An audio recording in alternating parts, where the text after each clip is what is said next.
Welcome to INN CEO Talks. My guest today is Dr. Fletcher Morgan, the CEO and Director of TDG Gold Corp, which trades on the TSX Venture under the symbol TDG.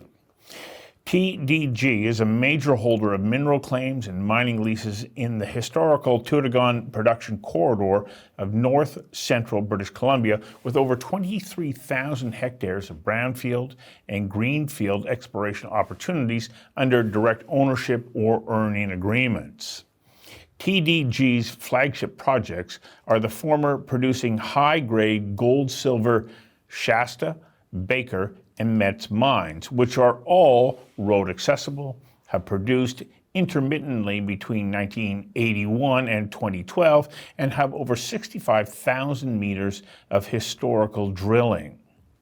And in June of 2021, the company entered into a non-binding letter of agreement with Kingsgate Consolidated, an arm's length party to TDG, to acquire Kingsgate's Nueva Esperanza silver gold advanced exploration and development project located in Maricunga Belt, in the Maricunga Belt of the Atacama region of northern Chile. Joining me now is Dr. Fletcher Morgan. Dr. Morgan, welcome. Nice Thank you very much, Stuart. Thank you. Yeah, thank you. Thank you for having me and interviewing me today. Can I just start by just quickly saying, obviously I'm very pleased to be here. I'm also a white settler of English ancestry, living as a guest on unceded lands of the Coast Salish peoples, including the Musqueam, Squamish, and Tsleil-Waututh. That introduction that you just gave, Stuart, was very fulsome. There's been a lot going on with our company, so I'm very pleased to be here today to chat with you about it and to give your viewers an insight as to what we've got going on in TG. It's a very exciting time.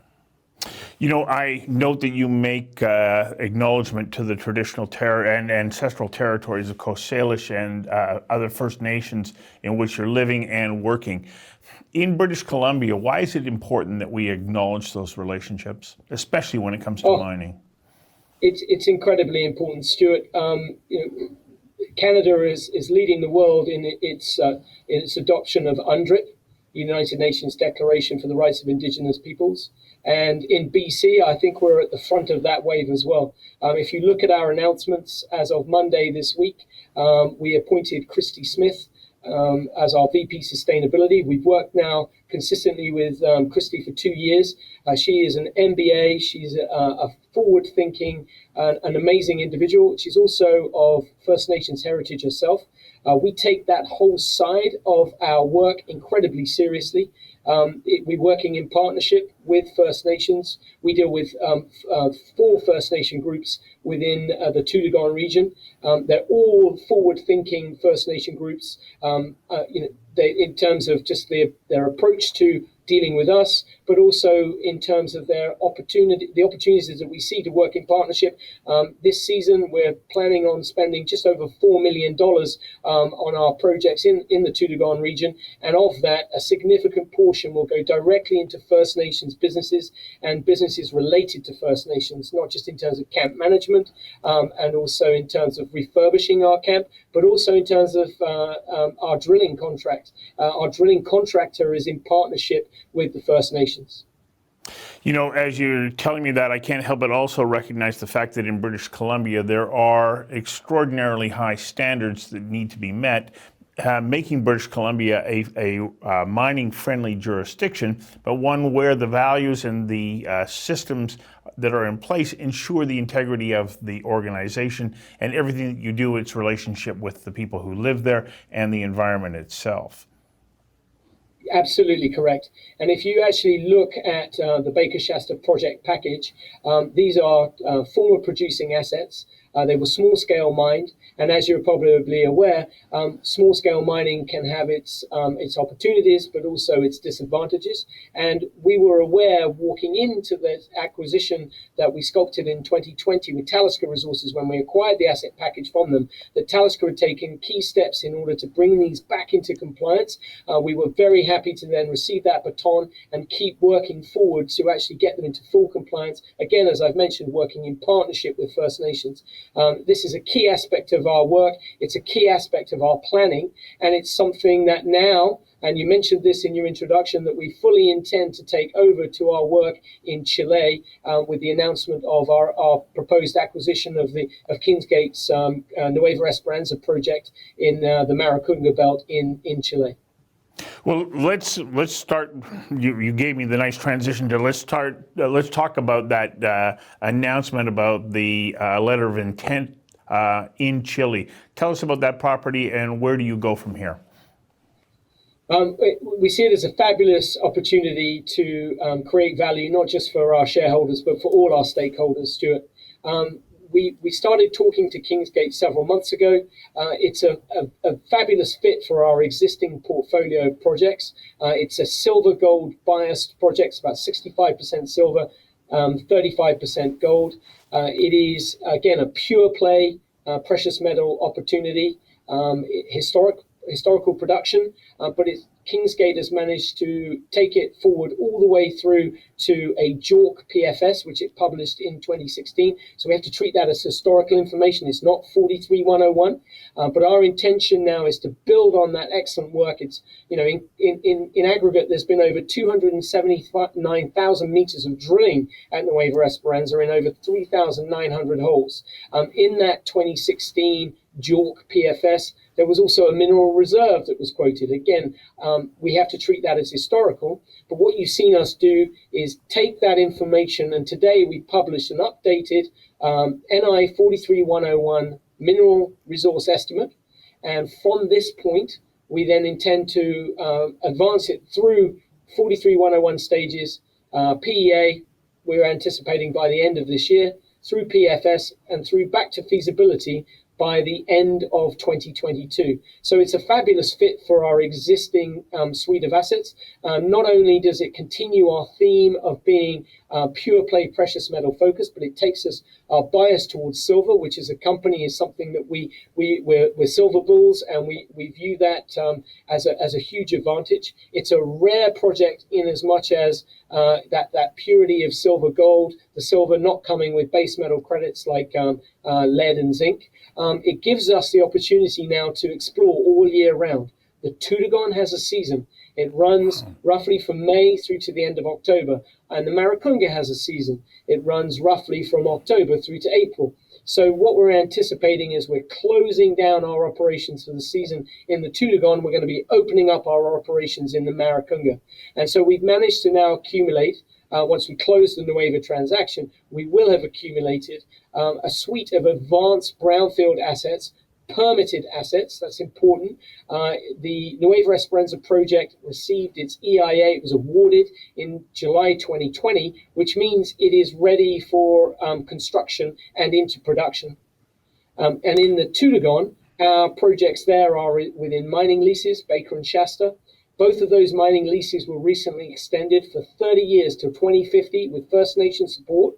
And we're very grateful for that support. And that gives us a clear runway there as well within the permitted mine area that already exists at Baker and Shasta to advance those as rapidly as possible back to production decisions. So, and again, one of the other themes of our project, Stuart, is we're road accessible. So the Maricunga Nueva Esperanza project, road accessible. And Baker Shasta, as you mentioned in your introduction, is within a 60-kilometer stretch of road-connected former producing assets called the Tudagon Production Corridor. And in actual fact, Baker and Shasta are the gateway to those to that northwest section of that production corridor. So we're very excited to be able to get there. It's very easy to get there, and we're building on the shoulders of that wealth of existing information. So in aggregate now, our company has recompiled over 350,000 meters of historical drilling, whilst operating in 2 mining-friendly jurisdictions with permitted assets. And I think if you look at where we are as a company now, I've said this, it's a bit of a cliche, but you're either a consolidator or you're consolidated. And with the Nueva Esperanza project that we propose to acquire, we now put ourselves, I believe, shoulder to shoulder with those other companies that are looking to consolidate assets, not only with the the Tudagon production corridor, but also within our part of the Maricunga Belt. So it's a strategic acquisition for us, and one that takes us to another level. And within that, if you unpack it down to the next level of detail, we've got an opportunity, not just in the Tudagon, but also in the Maricunga, to advance those projects back as rapidly as possible through feasibility and to production decisions. And we're targeting those for 2024. We'd like to be in production in the Tudagon and in the Maricunga by the end of 2024 into 2025. I think you anticipated my next question, because I was going to say, are you planning on putting these assets into production, or do you see Absolutely. vending into a major? Okay, so you do see building out. Look, I spent some time working with the Skeena Group as in the relaunch of Skeena Resources, and that brought me into orbit with Ron Nedlisky, who I'm sure some of your viewers are very familiar with his incredible work and the discoveries he's made. One thing that Ron would say, which I'll repeat here, was that no good offer will ever be refused. But you can't wait for that, Stuart. You've got to be prepared to advance these projects through to their conclusions. And in the case of both Maricunga and Nueva Esperanza, but also in the case of Shasta and Baker and the Tudagon, it's production. And that's where we're looking to get to. We want to be, by the time 2024, 2025 is rolling around, we want to be heading into production, becoming an emerging producer of, in the region of 6 to 7 million ounces a year, silver equivalent in the Maricunga, and probably something equivalent in the Tudagon. So investors at this point will say, okay, so you're primarily focused on silver. Let's talk a little bit about the price of silver and why this is a good play. Sure thing. Well, as I mentioned earlier, we're silver bulls. If you look at the information that's been published out there, not just by us now in our new slide deck that we published today, but also other stalwart companies like Pan American Silver, we're all saying the same thing. The silver, world silver supply demand has moved into deficit. We anticipate it remaining in deficit for the foreseeable future.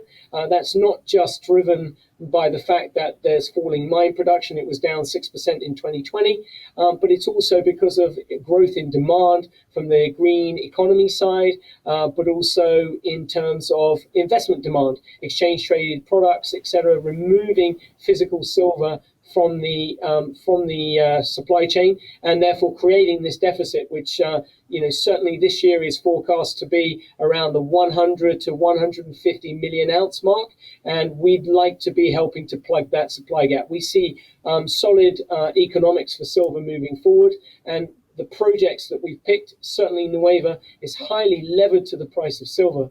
And so at these kind of levels, so let's wind it back. In 2016, when they published the pre-feasibility study, it showed positive economics at $1,200 gold and $19 an ounce silver. Well, you can imagine, therefore, what the economics might be at the current metal prices. But if silver continues to go up in price, and we anticipate that it will, this project is highly levered to the price of silver and should see incredible returns on the back of that to our investors that are willing to take the risk now. So as a way of recapping, maybe you can tell investors why now is like such an ideal time for them to be able to get behind TDG Gold. Absolutely. So we are now an active consolidator of silver-focused deep value opportunities. We saw deep value when we started to sculpt a deal with Talisker Resources to acquire its Tudagon asset package.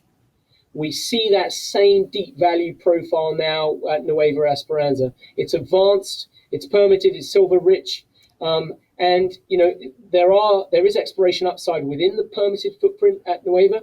There's also exploration upside around the permitted area as well, which we're going to have to do some work to unlock that value, but it's certainly there.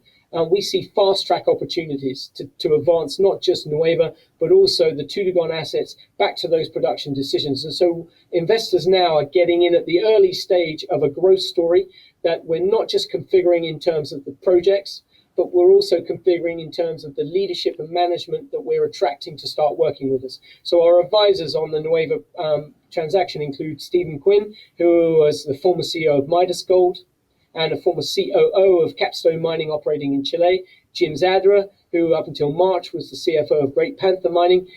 These are individuals who are experienced at growing companies, advancing them through these stages, through the challenges that we're going to see ahead of us, but also those opportunities. We've got to take advantage of those. And any investor that gets involved in TDG now is getting in at the early stages of it. You could think of the Nueva transaction, as another IPO, another initial public offering for TDG. I've heard that said by other people. Yes, they're correct. We're a $30 to $35 million junior now, with ambitions to grow rapidly into the hundreds of millions, and we're going to do that through advancing the projects, unlocking that deep value. But at the same time, we're also wanting to be shoulder to shoulder with all of those groups that are looking to consolidate the Tudagon production corridor, but also the part of the Maricunga that we're going to be operating in. It's a very exciting time.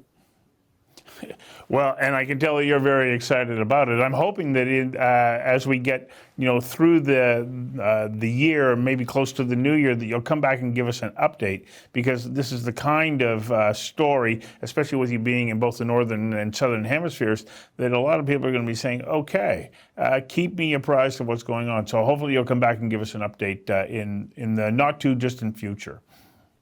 For sure, I'd be very happy to. And in the interim of that, I would encourage all viewers to sign up for our subscription list for our email updates. That'll keep you informed. If you look at the pace and the rhythm of news that we've got coming out from the company, that's the kind of company we are. So absolutely, Stuart, I'd be very happy to. And around the end of this year, as I've mentioned, we're looking to get out that PEA, that 43-101 preliminary economic assessment on Nueva, that will start to peg it at modern metal prices. We also should be moving rapidly towards our inaugural mineral resource estimate at Shasta, our Shasta project in the Tudagon. And before that, you should start to see drill results and other results emerging from the work that we've already got underway in the Tudagon. So incredibly exciting time, a lot going on. And I'd be very happy to keep you guys appraised of the progress that we're making. Fabulous. Thank you for your time today. And thank you very much indeed. And go England at the weekend. Yes, go England. Right.